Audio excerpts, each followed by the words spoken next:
चलो बच्चों, तो आज हम लोग अकाउंट में सेकंड पार्ट में पहला चैप्टर शुरू करते हैं जिसका नाम है अकाउंटिंग फॉर शेयर कैपिटल।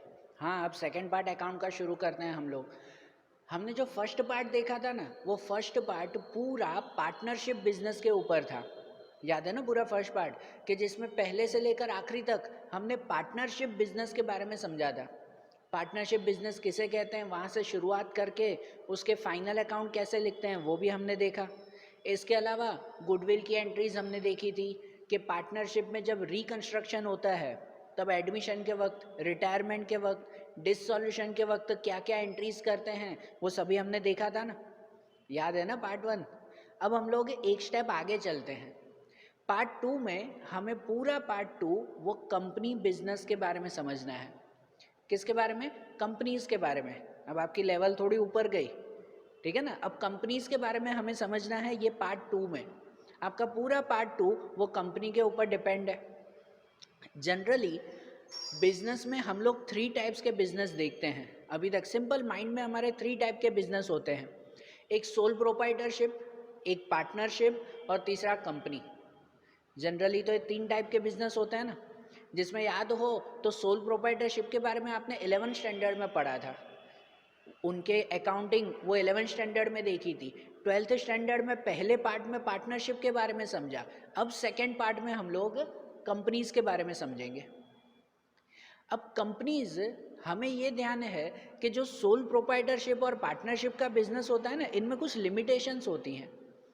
ये बिजनेस एक लिमिट के बाद ग्रोथ नहीं कर पाते।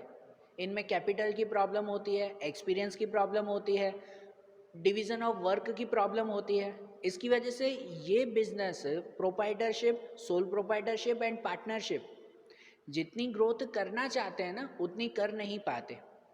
और इसी वजह से बिजनेस का तीसरा फॉर्म शुरू होता है, वो आता है कंपनीज, कि जहाँ पे कैपिटल की, ग्रोथ की कोई लिमिटेशन नहीं होती, कि जहाँ पर कोई छोटे स्केल पर नहीं, एकदम लार्ज स्केल पर बिजनेस होता है, तो वो कंपनीज कहलाती हैं। हमारे यहाँ पर गवर्नमेंट ने कंपनीज के लिए स्पेशल रूल्स भी बना के रखे हैं, स्पेशल एक्ट भी बना के रखे हैं। कोई भी कंपनी अगर एस्टैब्लिश करनी हो ना, कंपनी अगर शुरू करनी हो, तो गवर्नमेंट के स्पेशल रूल्स फॉलो करने पड़ते हैं। जनरली सोल प्रोप्राइटरशिप या पार्टनरशिप का बिजनेस शुरू करना हो ना, तो गवर्नमेंट के इतने रूल्स रेगुलेशंस नहीं है। अगर आपको सोल प्रोप्राइटरशिप का बिजनेस शुरू करना है, एक अकेला बिजनेस अगर शुरू करना है, छोटी सी शॉप अगर आपको शुरू करनी है, तो गवर्नमेंट की स्पेशल परमिशन नहीं लेनी पड़ती। आप शॉप शुरू कर दो उसमें, और सिर्फ गवर्नमेंट के एक छोटा सा फॉर्म भरना पड़ता है, वो हो गया, आपका बिजनेस शुरू हो गया सोल प्रोप्राइटरशिप का। लेकिन अगर कंपनीज की बात करें तो कंपनीज में ऐसा नहीं होता। कंपनी के लिए गवर्नमेंट ने स्पेशल कंपनी एक्ट बना के रखा है, रूल बना के रखा है, और उस रूल के हिसाब से ही कंपनी का एस्टेब्लिशमेंट होता है, कंपनी की शुरुआत होती है। कि जो भी कंपनी का ऑनर है उसे गवर्नमेंट के सभी रूल्स फॉलो करने पड़ते हैं, उसके बाद ही कंपनी शुरू होती है, तब तक नहीं। कंपनी के लिए सबसे पहला रूल कंपनी एक्ट, वो हमारे इंडिया में 1956 में बना था। 1956 में सबसे पहला रूल बना था, कि जिसे मॉडिफाई करके, मतलब जिसमें चेंजेस करके 2013 में नया कंपनी एक्ट शुरू हुआ। अब किसी को भी अगर कंपनी शुरू करनी हो ना, अगर आप लोगों को भी अपनी नई कंपनी अगर शुरू करनी हो, तो उसके लिए कंपनी एक्ट 2013 उसके रूल्स फॉलो करने पड़ते हैं। वो रूल्स कंप्लीट करो तो ही आपकी कंपनी शुरू होती है। सही बात है ना। अब ये कंपनी के जनरली टाइप्स कौन कौन से होते हैं, वो सबसे पहला पॉइंट हम लोग देखें। कंपनीज के टाइप्स, ये टाइप्स ऑफ कंपनीज लिखे हुए हैं। कंपनीज एक आती है based on establishment. Based on establishment का मतलब ये कि कोई ऐसी कंपनीज कि जिसे स्पेशल रूल्स, स्पेशल एक्ट के थ्रू शुरू किया गया हो, और जिसमें कोई एक ही तरह का काम होता हो, कोई स्पेशल वर्क के लिए, कोई स्पेशल एक्ट के थ्रू जो कंपनी शुरू होती हो ना, उसे कहते हैं बेस्ड ऑन एस्टैब्लिशमेंट। जैसे हमारे इंडिया में है LIC, लाइफ इंश्योरेंस कंपनी, ठीक है, वो स्पेशल रूल्स के थ्रू शुरुआत हुई थी, बराबर ना, और स्पेशल वर्क के लिए, कि हाँ इंश्योरेंस के वर्क के लिए। समझ आ रहा है ना। तो ऐसी कंपनीज जो स्पेशल रूल्स से और स्पेशल वर्क के लिए अगर शुरू होती हो, तो उसे ये कहते हैं बेस्ड ऑन एस्टैब्लिशमेंट। और दूसरा आता है बेस्ड ऑन रजिस्ट्रेशन। रजिस्ट्रेशन के हिसाब से ये कंपनीज आती है कि जिसमें जनरल रजिस्ट्रेशन। एक आता है 1 पर्सन कंपनी, फिर प्राइवेट कंपनी और फिर पब्लिक कंपनी। तो 1 पर्सन कंपनी किसे कहते हैं? जनरली कोई भी कंपनी शुरू करना हो ना तो उसमें कम से कम 2 लोगों की तो ज़रूर होती है, कम से कम 2 लोग। लेकिन 1 पर्सन कंपनी वो कहलाती है कि जिसमें कोई अकेला पर्सन कंपनी शुरू करना चाहता हो। ये भी गवर्नमेंट का स्पेशल रूल है। कंपनी एक्ट 2013 में एक स्पेशल सेक्शन, मतलब समझो एक स्पेशल रूल लिखा हुआ है कि अगर कोई पर्सन अकेला कोई कंपनी शुरू करना चाहता हो तो उसके लिए वो स्पेशल रूल्स फॉलो करने पड़ते हैं। तो इन शॉर्ट कि जिसके अंदर अकेले पर्सन ने वो कंपनी शुरुआत की हो तो वो कहलाती है 1 पर्सन कंपनी। ठीक है। 1 पर्सन कंपनी के बाद प्राइवेट कंपनी। तो प्राइवेट कंपनी वो कहलाती है सिंपल में कि जो पब्लिक कंपनी ना हो, कि जिसे अगर अपना कैपिटल जमा करना हो ना, कोई भी कंपनी शुरुआत करना हो तो उसके लिए पहले कैपिटल की ज़रूरत होती है ना, पैसों की ज़रूरत होती है ना। तो जिसे कैपिटल जमा करने के लिए पब्लिक से पैसे मांगने की ज़रूरत नहीं है, ज़रूर नहीं मतलब समझो अलाउड ही नहीं है, कि जिसे अपने कैपिटल के लिए पब्लिक से पैसे मांगना अलाउड नहीं है, तो वो समझो कहलाती है प्राइवेट कंपनी। कि जिसमें जो वो कैपिटल जमा करते हैं, कैपिटल जो वो खुद समझो कि भाई कहीं से भी कलेक्ट करते हैं, तो वो प्राइवेटली या तो अपना कैपिटल या तो कोई प्राइवेट बैंक के थ्रू, पब्लिक से नहीं। पब्लिक से पैसे कैसे लिए जाते हैं? शेयर्स के थ्रू, शेयर के थ्रू ना, बराबर ना। तो प्राइवेट कंपनी को पब्लिक से पैसे लेना अलाउड नहीं है, तो इसलिए वो प्राइवेट कंपनी कहलाती है। प्राइवेट कंपनी में एटलीस्ट 2, कम से कम 2 और मैक्सिमम 200, ज़्यादा से ज़्यादा 200 लोग उसमें होते हैं प्राइवेट कंपनी में। और दूसरा आता है वो आता है पब्लिक कंपनी। पब्लिक कंपनी मतलब वो कि जो प्राइवेट कंपनी ना हो, मतलब कि जिसे अपना कैपिटल जमा करने के लिए, अपने पैसों के लिए पब्लिक से वो पैसे मांग सकते हैं, अपने शेयर इश्यू करके और पब्लिक से पैसे मांग सकते हैं, तो वो क्या कहलाती है? पब्लिक कंपनी कहलाती है। पब्लिक कंपनी में मिनिमम 7 मेंबर्स होते हैं और मैक्सिमम उसमें कोई लिमिट नहीं है, मैक्सिमम जितने चाहे उतने मेंबर्स उसमें हो सकते हैं। ठीक है ना। तो वो क्या कहलाती है? पब्लिक कंपनी कहलाती है। समझ आ रहा है ना। प्राइवेट कंपनी और पब्लिक कंपनी में मेन डिफरेंस है, हम लोग जो ये शेयर कैपिटल के बारे में समझ रहे हैं, डिटेल में समझेंगे कि शेयर्स किसे कहते हैं, लेकिन सिंपल सा मीनिंग इतना ही याद रखा करो प्राइवेट और पब्लिक कंपनी के लिए कि जिसे अपना कैपिटल कलेक्ट करने के लिए पब्लिक के पास जाना अलाउड नहीं हो तो वो प्राइवेट कंपनी कहलाती है, और जिसे अपना कैपिटल जमा करने के लिए पब्लिक के पास जाना अलाउड हो तो वो पब्लिक कंपनी कहलाती है।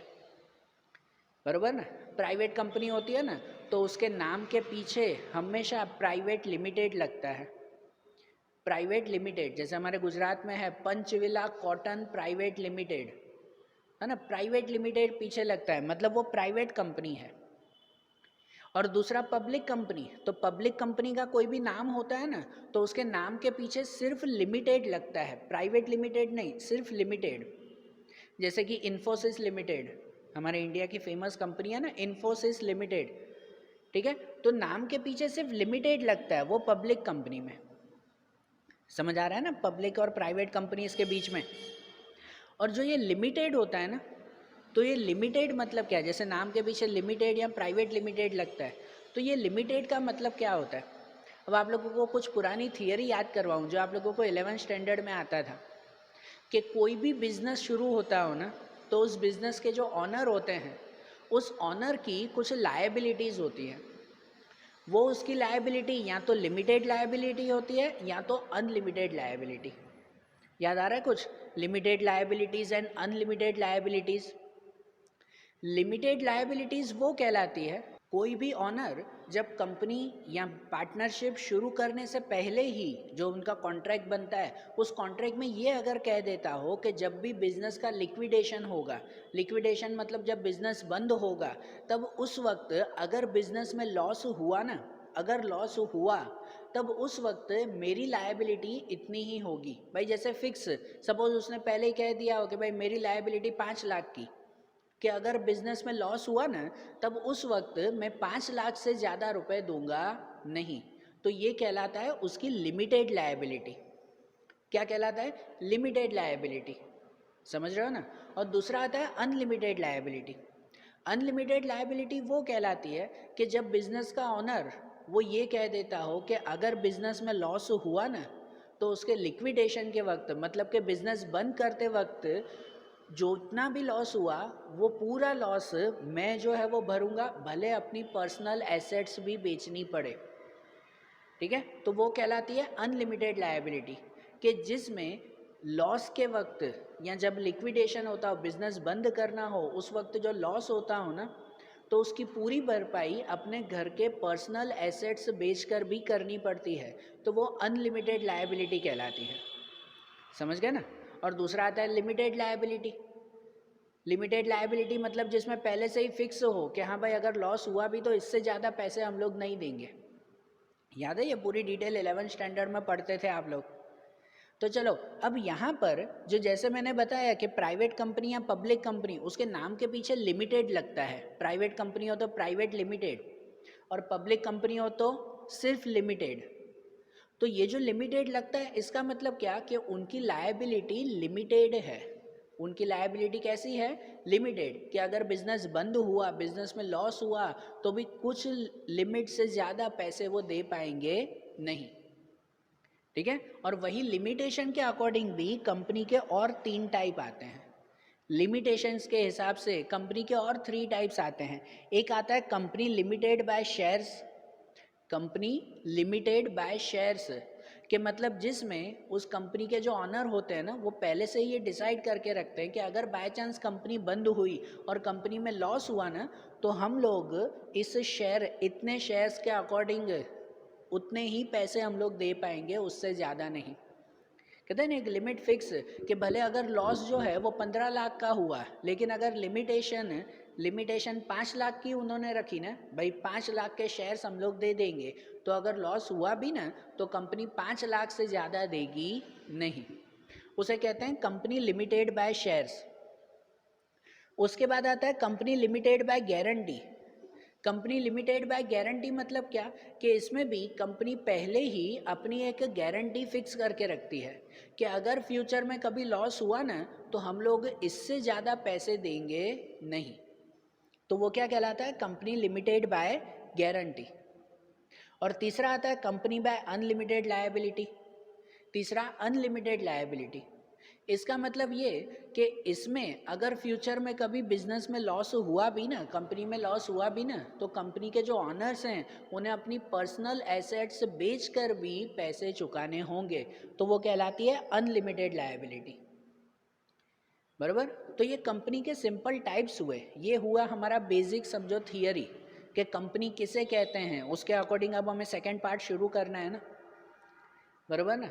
और हमारे जो इस चैप्टर का नाम है ना, अब यहाँ पे ध्यान से सुनना कि हमारे जो चैप्टर का नाम है share capital, accounting for share capital. तो हमें इस चैप्टर में मेन टॉपिक शुरू करना है शेयर के बारे में, कि शेयर्स किसे कहते हैं। ध्यान है? आई थिंक तो ध्यान होगा आपको कि अब आप 12th स्टैंडर्ड में पहुँच चुके हो तो शेयर्स के बारे में तो आप लोगों को पता होगा। फिर भी चलो एक बेसिक हम लोग समझ लें कि भाई शेयर्स हम लोग किसे कहते हैं। कि जनरली जब भी कंपनी को उनकी एस्टैब्लिशमेंट करनी हो, कंपनी की जब शुरुआत करनी हो, तो कंपनी को करोड़ों रुपए की ज़रूर होती है। मैंने बताया कंपनी कोई स्मॉल स्केल पर नहीं, लार्ज स्केल पर काम करती है और उसके लिए उन्हें करोड़ों रुपए की ज़रूर होती है ना। और ये करोड़ों रुपए कंपनी के पास कहाँ से आते हैं? तो वो जनरली कंपनी पब्लिक से ये पैसे मांगती है। और पब्लिक से कैसे पैसे मांगती है? शेयर्स के थ्रू। किसके थ्रू? शेयर्स के थ्रू। कि अगर कंपनी को 1 करोड़ रुपए की ज़रूर है ना, जस्ट अंदाजे अगर लगाओ कि कोई कंपनी शुरू करनी है, सपोज अगर मुझे कंपनी शुरू करनी है और मुझे 1 करोड़ रुपए की ज़रूर है, तो कोई भी मैं बैंक से मांगने जाऊंगा, है ना, या कोई भी अगर फाइनेंशियल इंस्टीट्यूशन से मांगने जाऊंगा तो शायद मुझे 1 करोड़ मिलना थोड़ा सा मुश्किल हो। तो इसलिए जनरली कंपनी पब्लिक से ये पैसे मांगती है। जो पब्लिक कंपनी होती है तो वो पब्लिक से ये पैसे मांगती है। और उसके लिए कंपनी क्या करती है? तो कंपनी उसे जितनी भी अमाउंट चाहिए ना, उस अमाउंट के छोटे छोटे टुकड़े कर देती है। कि जैसे अगर मुझे 1 करोड़ रुपए चाहिए तो 1 करोड़ रुपए के लिए मैं 100 रुपए के 10 लाख शेयर इश्यू कर दूंगा। कितने? 100 रुपए के, 100 रुपए के 10 लाख शेयर है, तो वो 1 करोड़ रुपए हो जाएंगे ना, बराबर ना। और मैंने मार्केट में रख दिए, मैंने सबको एडवर्टाइजमेंट कर दी कि भाई मुझे कंपनी शुरू करनी है और आप लोग मुझे अपना सपोर्ट दो। तो वो सपोर्ट कैसे देंगे? मेरे शेयर्स खरीद कर। मैं टीवी में, न्यूज़पेपर में, हर जगह पर एडवर्टाइजमेंट करूँगा कि भाई देखो मुझे कंपनी शुरू करनी है और मुझे 1 करोड़ रुपए चाहिए। तो जिस को मुझे सपोर्ट देना है ना, तो वो सब मेरे शेयर्स खरीद सकते हो। तो उनमें से आप सब लोग वो मेरे शेयर्स खरीद सकते हो ना। कि जैसे अगर किसी ने जो है वो मेरे 100 रुपए के 10 शेयर खरीदे, ठीक है, 100 रुपए के 10 शेयर अगर मेरे खरीदे, तो मतलब मुझे कितने रुपए मिल गए? 1,000 रुपये मुझे मिल गए। किसी और ने 100 रुपए के जो है वो 20 शेयर खरीदे, तो मुझे 2,000 रुपये मिले। किसी ने जो है वो 100 रुपए के 100 शेयर खरीदे, तो मुझे 10,000 रुपये मिले। तो इससे पूरी इंडिया में कितनी पब्लिक है? 130 करोड़, 130 करोड़ है। तो 130 करोड़ में से कुछ 1,000-1,200 लोग वो मेरे शेयर्स नहीं खरीद सकते? खरीद सकते हैं ना, 100% खरीद सकते हैं वो। और इस तरह से मैंने 100 रुपए के शेयर खाली रख दिए और सबको कह दिया कि भाई जिसको भी खरीदना हो तो खाली ये 100 रुपए के शेयर जो है वो खरीद लो। तो किसी ने 10 खरीदे, किसी ने 100 खरीदे, किसी ने 50, किसी ने 200, किसी ने 1,000 खरीदे, और ऐसे सब ने खरीदे ना। तो वो सबके तो गए खाली, आपने अगर खरीदे तो आपने खाली 1,000 रुपये दिए, किसी और ने खाली 2,000 दिए, किसी ने थोड़े से रुपए दिए। तो सबने भले थोड़े थोड़े दिए, लेकिन सबके मिलाकर मुझे तो 1 करोड़ रुपए मिल गए ना, कि जिससे मैं कंपनी शुरू कर सकूं। सही बात है ना। तो ये शेयर्स के थ्रू कैपिटल कलेक्ट किया जाता है कि जिससे कंपनी लार्ज स्केल पर काम कर सके। अब समझ में आ रहा है ना शेयर्स किसे कहते हैं? तो शेयर्स को समझो और कुछ नहीं, एक तरह का खाली एग्रीमेंट होता है। अगर आप मुझे पैसे दे रहे हो ना, तो उसके बदले में मैं आपको क्या दूंगा? कुछ भी नहीं, सिर्फ एक पहले एग्रीमेंट होगा। वो तो फ्यूचर में बहुत कुछ मिलेगा जो हम लोग आगे देखेंगे। लेकिन अगर देखो मुझे 1 करोड़ रुपए चाहिए, तो आप सबने मुझे अलग अलग पैसे दिए, आपने मुझे 1,000 रुपये दिए, तो उसके बदले में मैं क्या दूँ आपको? मैं अभी सिर्फ आपको एक सर्टिफिकेट दे दूंगा, एक एग्रीमेंट दे दूंगा कि जिसमें लिखा होगा कि हाँ भाई आपने मेरे 100 रुपए के 10 शेयर खरीदे हैं, आपने मुझे 1,000 रुपये दिए हैं। ठीक है, वो एक सर्टिफिकेट मैं आपको सिर्फ दे दूंगा। किसी ने मुझे जो है वो 2,000 रुपये दिए, तो मैं उसको एक सर्टिफिकेट उसको दूंगा। समझ में आ रहा है? तो ये सिर्फ सर्टिफिकेट, वो कहलाता है शेयर्स। हर एक कंपनी ये शेयर के थ्रू अपना कैपिटल कलेक्ट करती है, ठीक है। और हमें इस चैप्टर में ये कैपिटल कैसे कलेक्ट किया जाता है उसी के बारे में ही डिटेल में समझना है। लेकिन पहले हम लोग शेयर्स के 2 टाइप समझ लें। शेयर्स के जनरली 2 टाइप समझ लें, फिर तो हमारा चैप्टर का नाम ही है ना अकाउंटिंग फॉर शेयर कैपिटल, कि हमें इसकी अकाउंटिंग ही तो सीखनी है। प्रैक्टिकली तो हम लोग सीखेंगे ही कि मुझे अगर 1 करोड़ रुपए चाहिए तो मैं कैसे जमा करूँगा, कितने कैसे मिलेंगे, कैसे उसका हिसाब रखूँगा, रिटर्न में मैं क्या दूंगा आपको। क्या आपने अगर मुझे 1 करोड़ दिए तो मैं 1 करोड़ लेके बैठ जाऊँगा? बिल्कुल भी नहीं। मुझे आपको रिटर्न में क्या देना है ये सब भी तो कैलकुलेशन करनी पड़ेगी ना, बरोबर ना। तो वो सब कैलकुलेशन हम लोग इस चैप्टर में सीखेंगे। पहले थियरी का एक और पॉइंट समझ लें कि शेयर्स के 2 टाइप आते हैं, इक्विटी शेयर और प्रेफरेंस शेयर्स। कुछ अगर माइंड में याद आता हो तो ये भी आप लोगों ने लास्ट ईयर सीखा था। मैं बार बार आप लोगों को यही इसलिए कहता हूँ कि हाँ भाई ये लास्ट ईयर आता था, ये उस वक्त आता था, क्योंकि पता है एजुकेशन, पढ़ाई जब कर रहे हो ना तो पुरानी पढ़ाई जितनी हो सके नहीं भूलते, वो याद रखते हैं, ऐसी प्रैक्टिकल चीज़ें तो खास। चलो फिर भी कि शेयर्स के जनरली 2 टाइप आते हैं, equity shares and preference shares. तो इक्विटी एंड प्रेफरेंस शेयर्स मतलब क्या कहते हैं? सिंपल मीनिंग ये कहते हैं, इक्विटी शेयर्स वो कहलाते हैं कि जिन शेयर्स के ऊपर इंटरेस्ट देना, शेयर का इंटरेस्ट मतलब डिविडेंड कहलाता है। शेयर के ऊपर जो इंटरेस्ट दिया जाता है ना वो क्या कहलाता है? डिविडेंड। अब से मैं इंटरेस्ट नहीं, अब से मैं डिविडेंड बोलूँगा। कि अगर सपोज आपने मुझे 1 करोड़ रुपए दिए ना, तो उसका इंटरेस्ट मुझे देना होगा आपको, बराबर। जैसे मैंने पहले ही बताया 1 करोड़ में लेकर बैठ नहीं जाऊंगा, लेकिन अगर मुझे प्रॉफिट हुआ ना तो वो इंटरेस्ट मुझे आपको देना पड़ेगा, ठीक है। तो वो शेयर्स के ऊपर जो इंटरेस्ट देना होता है ना उसे डिविडेंड कहते हैं। तो इक्विटी शेयर्स उसे कहते हैं कि जिनके ऊपर डिविडेंड फिक्स होता नहीं है, कि अगर बिजनेस को प्रॉफिट हुआ ना तो वो अपने शेयर होल्डर्स को, जिन्होंने मेरे शेयर खरीदे हैं, तो उन सबको डिविडेंड मिलेगा, उन सबको अच्छा खासा इंटरेस्ट, अच्छा खासा डिविडेंड मिलेगा। लेकिन अगर बिज़नेस को प्रॉफिट नहीं हुआ, अगर बिज़नेस लॉस में जा रहा है, तो फिर किसी को कोई डिविडेंड मिलेगा नहीं। और जब कंपनी का लिक्विडेशन भी होगा ना, लिक्विडेशन मतलब जब कंपनी बंद होने वाली होगी, तब उस वक्त भी अगर कंपनी के पास आखिरी में पैसे कुछ बचे ना, कुछ पैसे बचे, तो फिर इन इक्विटी शेयर्स को मिलते हैं, इन इक्विटी शेयर होल्डर्स को मिलते हैं, नहीं तो नहीं मिलते। और जबकि प्रेफरेंस शेयर्स क्या कहलाते हैं? प्रेफरेंस शेयर्स, नाम ही है प्रेफरेंस, मतलब जिसको पहले प्रेफरेंस दिया जाता हो, कि अगर बिजनेस में प्रॉफिट हो रहा है ना, तो सबसे पहले इंटरेस्ट वो इनको दिया जाता है, फिर अगर कुछ बचेगा ना तो फिर वो इंटरेस्ट इनको देते हैं, वो डिविडेंड इनको देते हैं, इक्विटी शेयर्स को। प्रेफरेंस शेयर्स नाम ही प्रेफरेंस है, मतलब पहला प्रेफरेंस इन्हें दिया जाता है। जब बिजनेस बंद भी होता हो ना, जब बिजनेस बंद भी होता हो, तब उस वक्त भी सबको उसके उसके पैसे वापस देने होते हैं ना, तब भी सबसे पहला प्रेफरेंस, सबसे पहले पैसे इनको वापस देने होते हैं, प्रेफरेंस शेयर्स को। फिर उसके बाद अगर कुछ पैसे बचे ना, तो फिर वो इक्विटी शेयर्स को देते हैं। बराबर। कहते हैं कि हर एक कंपनी को ऐसे शेयर्स इश्यू करना कंपलसरी होता है, इक्विटी शेयर और प्रेफरेंस शेयर्स इश्यू करना कंपलसरी होता है। और इन शेयर के थ्रू जो उन्हें पैसे मिलते हैं ना, वो उनकी शेयर कैपिटल कहलाती है। भाई जैसे मुझे 1 करोड़ रुपए मिले इन शेयर्स के थ्रू, तो वो 1 करोड़ रुपए वो मेरा क्या कहलाया? शेयर कैपिटल, क्योंकि मुझे शेयर के थ्रू ये पैसे मिले हैं। और ये पैसे मुझे वापस करना कंपलसरी होता नहीं है, ये पैसे वापस करना कंपलसरी नहीं होता, ये चीज़ याद रखना। जब कंपनी शुरुआत होती है ना, तो कंपनी के एग्रीमेंट में ही पहले लिखा हुआ होता है कि इक्विटी शेयर्स के थ्रू जो भी पैसे मैंने कलेक्ट किए हैं ना, वो मुझे वापस देना कंपलसरी नहीं है। अब इसमें कैसे होता है ये ध्यान से समझना, कि जैसे मैंने आपसे 1 करोड़ रुपए लिए, तो वो मैं आपको वापस कब दूंगा? कब दूंगा पता है? जब कंपनी बंद होने वाली होगी तब। और कंपनी कब बंद होगी? तो उसका कोई फिक्स होता है? हर एक कंपनी तो सालों चलते हैं, 50-50 साल, 100-100 साल तक वो कंपनियां चलती है।